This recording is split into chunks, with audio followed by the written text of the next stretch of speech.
Hello everyone, welcome back to our YouTube channel Study with Swam Sir Classes. तो पिला माने तम अपेक्षार अंत घटी आज आम हिंदी पढ़ा जाऊँ ठीक अच्छे कमेंट रे बहुत सारा आसुला रिक्वेस्ट आसुला कि मैम हिंदी पढ़ातु सर हिंदी पढ़ातु आज तुम हिंदी वीडियो फाइनली आसी जाइए 9th क्लास पिला माने तमरो फर्स्ट चैप्टर आज आम पढ़ा जोटा कि अच्छी अनमोल मोती फर्स्ट चैप्टर अच्छी अनमोल मोती जोटा कि 4-5 जन कविंकर दोहा उपरे आधारित ठीक अच्छे 4-5 जन कविंकर दोहा उपरे आधारित दोहा माने कौन तम मन में डाउट आसुव दोहा माने कौन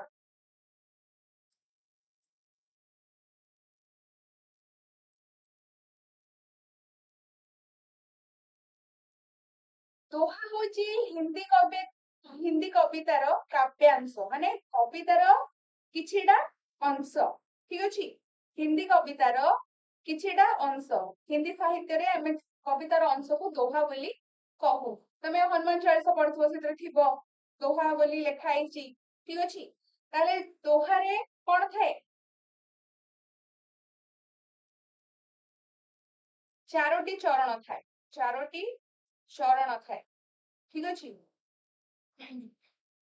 चारोटी चरण माने आगु को आमे पढ़ले तुमको बुझे देबे चरण माने कोन ठीक अच्छे तो फर्स्ट तमर जो दोहाटा अछि के लिखि जंती सेटा को कबीर दास लिखि जंती के लिखि जंती कबीर दास तेबे चलो एबे कबीर दास को विषय रे किछि पढ़िबा हमें कवि परिचय रे कोन देछि संत कबीर दास का जन्म सन 1398 में काशी के एक हिंदू परिवार में हुआ पर उनका पालन पोषण नीरू और नीमा नामक मुसलमान जुल्हा दंपति ने किया इसलिए कबीरदास को हिंदू और मुसलमान दोनों के गुण मिले कबीर को किसी विद्यालय में पढ़ने का सुजोग नहीं मिला लेकिन वे बड़े तेज बुद्धि वाले बालक थे वे जुलाहे का काम करते थे दुनिया को देखकर उन्होंने बहुत कुछ सीख लिया समाज में व्याप्त बुराई को देख उन्हें बहुत दुख हुआ लोगों को अच्छी बातें सिखाने के लिए वे कमर कसकर खड़े हो गए जाति भेद धार्मिक अंधविश्वास और बाहरी क्रियाकलाप जिसमें आंतरिक भाव नहीं था कबीर को पसंद न आया उन्होंने लोगों को काम करने दूसरों के साथ अच्छा बर्ताव करने बुद्धि और विचार से काम लेने का आग्रह किया उस समय के हिंदू और मुसलमान दोनों संप्रदायों में फैले हुए धार्मिक अंधविश्वासों सामाजिक रूढ़ियों बुरे तथा अमानवीय रीति रिवाजों एवं कुसंस्कारों को मिटाने को कबीर डटकर खड़े हुए उन्होंने जाति धर्म से परे जीवन के मानवतावादी दृष्टिकोण को अपनाया जिससे गृहस्थ और सन्यासी हिंदू और मुसलमान शैव और वैष्णव शाक्त और योगी एवं सिद्ध आदि स्वीकार कर सके कबीर ने तप तीर्थ व्रत संध्या नमाज आदि के बदले नैतिकता सदाचार ज्ञान और भगवत प्रेम पर जोर दिया ताहले संत कबीर दास के जन्म केबे हेथिला 1398 को 1398 रे तांकर जन्म हेथिला कोठी काशी ठारे एक हिंदू परिवार रे से जन्म हेथिले किंतु तांकर पालन पोषण नीरू आ निमा नामक जने मुसलमान दंपति करिथिले ठीक अछि तांकर पालन पोषण हिंदू परिवार रे जन्म हेथिला किंतु तांकर पालन पोषण जो करिथिले नीरू आ निमा नामक जने मुसलमान दंपति करिथिले जे कि तांका वृत्ति कोन थिला जुलाहा माने कोन बुणाकार लुगा जो माने बुणाती सेमानंकु हिंदी रे जुलाहा बोली कहा जाए ओडिया रे ताकू बुणाकार बोली कहंती ताले से बुणाकार दंपति तांकु पाळी थिले सेथिबाई कबीर दास को उभय हिंदू और मुसलमान गुण मिली दी जनकर गुण तांकु मिली कबीर को स्कूल रे पढ़िबार तांकु सुजोग पाई नथिले से तांकु मिली नथिला स्कूल को जिबार को सुजोग मिली नथिला किंतु से जने बहुत बुद्धिमान बालक थिले से कोन करले तांको जी ପାଳିଥିଲେ ତାଙ୍କର ବାପା ମା କିଏ ଥିଲେ? ନିରୁ ଆଉ ନିମା ନାମକ ଜଣେ ଯୋଉ ମୁସଲମାନ ଦମ୍ପତି ଥିଲେ ଯିଏ ପାଳିଥିଲେ ତାଙ୍କ ସହିତ ମିଶିକି ସେ ବୁଣାକାରୀ କାମ କରୁଥିଲେ। ଏଇ ଯୋଉ ସମାଜ ଆମର ଅଛି ଏ ସମାଜକୁ ଦେଖିକି ସ୍କୁଲ ହୁଏତ ସେ ଯାଇ ନଥିଲେ, ପାଠ ପଢି ନଥିଲେ, କିନ୍ତୁ କଣ ଏଇ ଯୋଉ ସମାଜ ଆମର ଅଛି, ଏଇ ଯୋଉ ଦୁନିଆ ଅଛି, ଏଠି ଲୋକଙ୍କର ଚାଲିଚଳନ ରୀତିନୀତି ଦେଖିକି ସେ ସବୁ କିଛି ଶିଖି ଯାଇଥିଲେ। ସମାଜରେ ଯୋଉ ସବୁ କଣ ଖରାପ ଜିନିଷ ସବୁ ବ୍ୟାପିଥିଲା ସେଗୁଡାକ ଦେଖି ତାଙ୍କୁ ବହୁତ ଦୁଃଖ ଲାଗିଥିଲା। ଲୋକମାନଙ୍କୁ ଭଲ କଥା ଶିଖେଇବା ପାଇଁ ସେ କଣ କଲେ? ସ୍ଥିର କଲେ, ମାନେ ମନସ୍ଥ କଲେ, ସଂକଳ୍ପ କଲେ କି କଣ ଲୋକମାନଙ୍କୁ ଭଲ କଥା ଶିଖେଇବେ ବୋଲି। କଣ କଣ ଭଲ କଥା ଶିଖେଇବେ? ଯୋଉ ଜାତି ଭେଦ ରହିଲା, ଧାର୍ମିକ ଅନ୍ଧବିଶ୍ୱାସ ରହିଲା, ଧର୍ମ ମଧ୍ୟରେ କଣ ଅନ୍ଧବିଶ୍ୱାସ ଯୋଉ ଥିଲା, ସେତେବେଳେ କଣ ଜାତି ଭେଦ ଉପରେ କଣ ଲୋକମାନେ ହିଂସା ତାଙ୍କର ଚାଲିଥିଲା, ଯୁଦ୍ଧ ଚାଲିଥିଲା, କି ଆମ ଜାତି ଭଲ, ସେମାନେ କହିବେ ଆମ ଜାତି ଭଲ, ଏଇ ସବୁ ଯୋଉ କ୍ରିୟାକଳାପ ଥିଲା ସେଗୁଡାକ ତାଙ୍କୁ ସବୁ ପସନ୍ଦ ଆସିନଥିଲା। ତାହେଲେ ସେ କଣ କହୁଥିଲେ? ସେ କହୁଥିଲେ ଲୋକମାନଙ୍କୁ କାମ କରିବାକୁ, ଆଉ କଣ ଲୋକମାନଙ୍କ ସହିତ ଭଲ ବ୍ୟବହାର କରିବାକୁ, ଆଉ ନିଜ ବୁଦ୍ଧି ବିଚାରରେ କାମ କରିବାକୁ ସେ କଣ ଅନୁରୋଧ କରିଥିଲେ, ଲୋକମାନଙ୍କୁ ଅନୁରୋଧ କରିଥିଲେ। ସେ ସମୟରେ କଣ ହିନ୍ଦୁ ଆଉ ମୁସଲମାନ ଦିଟାକ ସମ୍ପ୍ରଦାୟରେ ଯୋଉ ଧାର୍ମିକ ଅନ୍ଧବିଶ୍ୱାସ ଚାଲିଥିଲା, ଆଉ ଅମାନବୀୟ କଥା ସବୁ ଯୋଉ ଚାଲିଥିଲା, ଯୋଉ ରୀତିନୀତି ସବୁ ଚାଲିଥିଲା, ସେ କୁସଂସ୍କାରକୁ ମିଟେଇବାକୁ କଣ କବିର ଚାହିଁଥିଲେ। ଠିକ ଅଛି। ତାପରେ ସେ କଣ କଲେ? ଯେତେ ସବୁ ରହିଲେ, ହିନ୍ଦୁ ହୁଅନ୍ତୁ, ମୁସଲମାନ ହୁଅନ୍ତୁ, ଯେକୌଣସି ଜାତି ହୁଅନ୍ତୁ, ଯେକୌଣସି କଣ ଧର୍ମର ପୂଜକ ହୁଅନ୍ତୁ, ଶୈବ ହୁଅନ୍ତୁ, ବୈଷ୍ଣବ ହୁଅନ୍ତୁ, ଶାକ୍ତ ହୁଅନ୍ତୁ, ଯୋଗୀ ହୁଅନ୍ତୁ, ସନ୍ନ୍ୟାସୀ ହୁଅନ୍ତୁ, ସେ ସବୁ ଏମିତି କଣ ଜାତି ଧର୍ମ ଉପରେ ସିଏ ନିଜର ମନ୍ତ ଦେଇଥିଲେ ସମସ୍ତେ ଯେମିତି ତାକୁ ଗ୍ରହଣ କରିପାରିବେ। ସେ କଣ କରୁଥିଲେ? ସେ ଯୋଉ ତପ ତୀର୍ଥ ବ୍ରତ କଣ ସାଧନା ନମାଜ ଏଇ ସବୁ ଛାଡିକି ଏଇ ସବୁ ବଦଳରେ କଣ ନୈତିକତା, ସଦାଚାର, ଜ୍ଞାନ ଆଉ ଭଗବତ ପ୍ରେମକୁ କଣ ଜୋର ଦେଇଥିଲେ, ତା ଉପରେ ବେଶୀ ଧ୍ୟାନ ଦବାକୁ ଲୋକମାନଙ୍କୁ अनुरोध କରିଥିଲେ। ତାହେଲେ साक्षी शब्द साक्षी का अपभ्रंश रूप है। ताहले ये जो साक्षी शब्द होची कौन साक्षी रो अपभ्रंश रूप। यह शब्द ज्ञान और अनुभूति का प्रतीक है। ताहले ये जो साक्षी शब्द कौन ज्ञान और अनुभूति रो प्रतीक अटे।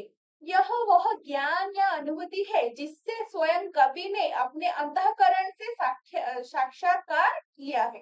ताहले ये जो शब्द जो साक्षी बोली जो शब्द रहिला याकू कौन कवि निजर ज्ञान और अनुभूति रु सृष्टि करिसेंती। ठीक अछि। कबीरदास की साखियां इस ज्ञान और अनुभूति की साक्षी है, अर्थात साक्षात्कार करने और कराने वाली है। ताहले ए जो कबीरदास को दोहा अड़कू कौन साखिया बोली कह जाए, कौन साखिया बोली कह जाए, जोटा कि ज्ञान और अनुभूति उपरे आधारित। ताहले ए जो ज्ञान और अनुभूति उपरे आधारित कपिंकर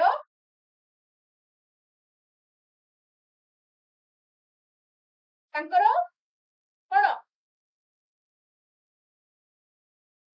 तांकर ज्ञान और अनुभूति को दर्शाए। कबीर की भाषा साधुकड़ी है। ताहले कबीर को जो भाषा रहिला से कौन साधुकतारे परि। ताहले चलो देखिबा हमें कौन तांको दोहारे कौन अछि। ताहले तुमको फर्स्ट कहली चरण, चरण बोली कौन ए जो दोहार ए दीटा रहिला दीटा लाइन को चरण बोली कह जाए। प्रति दोहारे चारोटी लेखा चरण थाए। ये गोटे चरण आउ ये दीटा चरण, एटा गोटे आउ एटा गोटे प्रति चरण गोटे गोटे पंक्ति, दीटा चरण रे गोटे पंक्ति। ताहले ए जो दीटा चरण को हमें कौन कहबा पंक्ति बोली कहबा। ठीक अछि। ताहले ए पंक्ति रे कौन देछि देखिबा। मनीषा जन्म दुर्लभ है, देहना बारंबार, तरवर थे फल झाड़ी पड़या, बहुरी न लागे डार।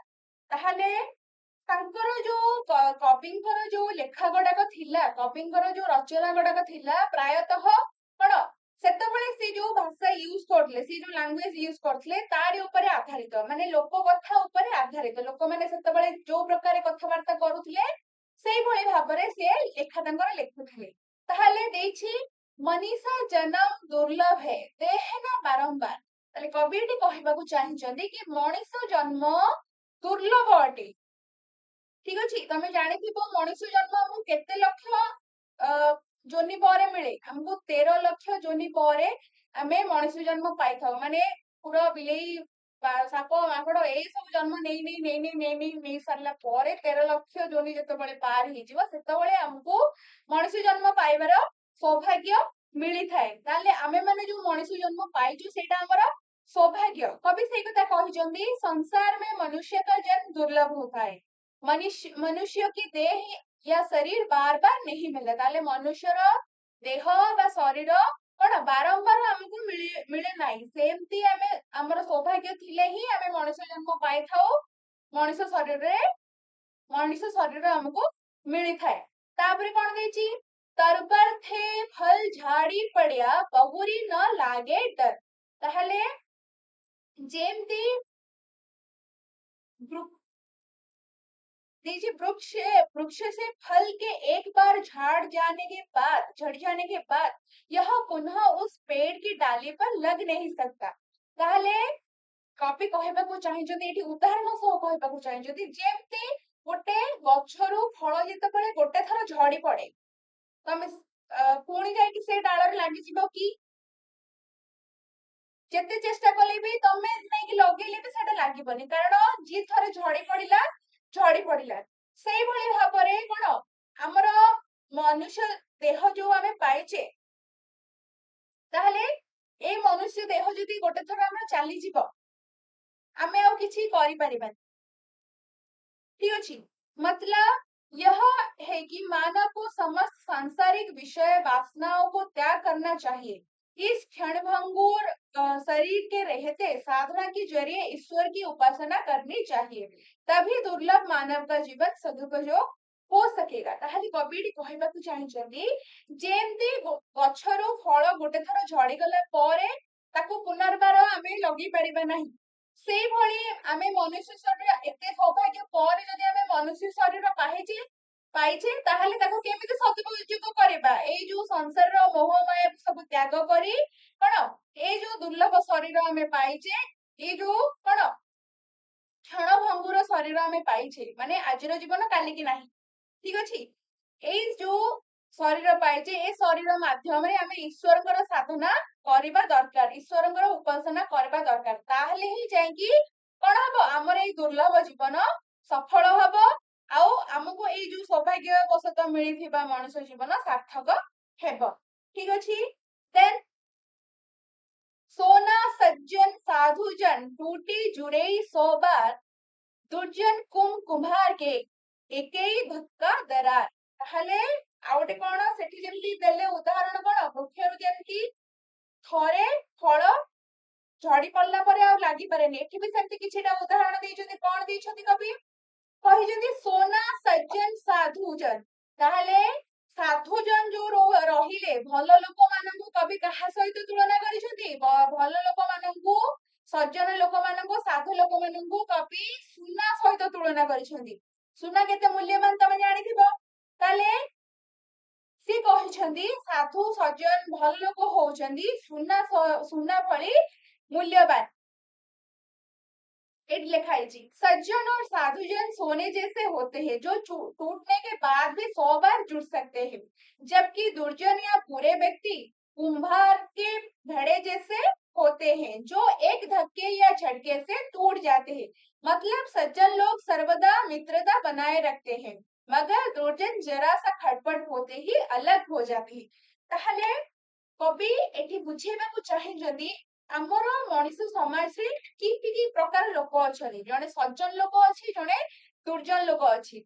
सज्जन लोक को भलिया सज्जन लोक होचंदी साधु लोक होचंदी सुना भलिया जे कि बारंबार भांगिला परे मध्य सुना को आमे जेमती जोड़ी पारबो से भली भाबरे कोन सज्जन लोक जी भल लोक थिबो तांको सहित कोन ସବୁବେଳେ ସେ ମିତ୍ରତା ବନାଇ ରଖିବାକୁ ବଞ୍ଚାଇ ରଖିବାକୁ ଚାହାନ୍ତି କିନ୍ତୁ ଦୁର୍ଜନ ଲୋକକୁ କବି କାହା ସହିତ ତୁଳନା କରିଛନ୍ତି ଦୁର୍ଜନ ଲୋକକୁ କୁମ୍ଭାରର ଯୋଉ ମାଠିଆ ଅଛି କୁମ୍ଭାରର ଯୋଉ ମାଠିଆ ଅଛି ଯାହା ଦ୍ୱାରା କଣ ଗୋଟେ ଧକ୍କାରେ ସେ କଣ ହବ ମାଠିଆ ଭାଙ୍ଗିଯାଏ ସେଇଭଳି ଭାବରେ ଯଦି ଟିକେ କିଛି ଏପଟ ସେପଟ ହେଲା ତାହେଲେ କଣ ହବ ଦୁର୍ଜନ ଲୋକ ମାଠିଆ ଭଳିଆ ଭାଙ୍ଗିଯିବେ ମାନେ ତମଠାରୁ ଦୂରେଇ ଯିବେ ତମର ଦୁଃଖ ବେଳେ ସମସ୍ତେ ସାଥିରେ ନଥାନ୍ତି ତମର ତମ ସୁଖ ବେଳେ ସମସ୍ତେ ଆସିବେ ଦୁର୍ଜନ ଲୋକ ଯୋଉମାନେ ହେଇଥିବେ ତମର ସୁଖ ବେଳେ ସାଥିରେ ଆସିବେ ତମ ଦୁଃଖ ବେଳେ କେବେ ହେଲେ ବି ସାଥିରେ ଆସିବେନି କିନ୍ତୁ ଯିଏ ସଜ୍ଜନ ଲୋକ ଥିବେ ସଦା ସର୍ବଦା ପାଇଁ ତମ ମିତ୍ର ହେଇକି ତମର ଦୁଃଖରେ ହଉ ସୁଖରେ ହଉ ଭାଗିଦାର ହେବେ ସେଥିପାଇଁ କବି କହିଛନ୍ତି କି ସଂସାରର ମୋହମାୟାକୁ ନ ଆପଣେଇ କଣ କରିବ ଆମକୁ ଏଇ ଯୋଉ ଦୁର୍ଲଭ ଶରୀର ମିଳିଛି ଦୁର୍ଲଭ ମଣିଷ ଜୀବନ ମିଳିଛି ଆମେ ଯେତିକି ଦିନ ପର୍ଯ୍ୟନ୍ତ ଅଛୁ ଯେତିକି ଦିନ ପର୍ଯ୍ୟନ୍ତ ବଞ୍ଚିଛେ ସେତିକି ଦିନ ପର୍ଯ୍ୟନ୍ତ କଣ ଭଗବାନଙ୍କ ଉପାସନା କରିବା ଉଚିତ ଭଗବାନଙ୍କ ସାଧନା କରିବା ଉଚିତ ଆଇ ହୋପ ସମସ୍ତେ ବୁଝିପାରିଥିବ ଏଠି ଶବ୍ଦାର୍ଥ ଦେଇ ଦେଇଛି ତମର मनीषा मीन्स कौन मनुष्य दुर्लभ के मतलब मिलना मुश्किल है देह मतलब शरीर तरबर मतलब पेड़ डार मतलब डाली जुड़े मतलब जुड़े जाते हैं दरार मतलब फटना या मिटना धक्का मतलब झोंका और धक्का ठीक अच्छी आज एतिकी धन्यवाद जय जगन्नाथ।